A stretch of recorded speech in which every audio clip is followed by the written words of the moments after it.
नमस्कार. आज आहे स्वातंत्र्य दिन. स्वातंत्र्य दिनाच्या खूप खूप शुभेच्छा.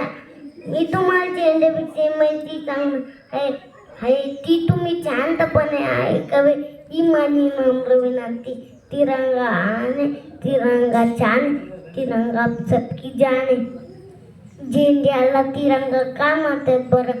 कारण की त्याच्या तिरंगाचे केसरी पांढरा हिरवा त्याच्यामध्ये एक निळ्या रंगाचे चक्र असते त्याला अशोक चक्र म्हणते. त्याला 24 अरे असते.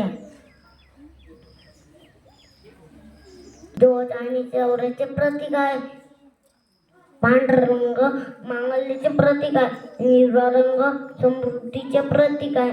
म्हणूनच आपण आपल्या झेंड्याला कुठेही फेकू नये, नाहीतर आपले त्याचा अपमान होतो.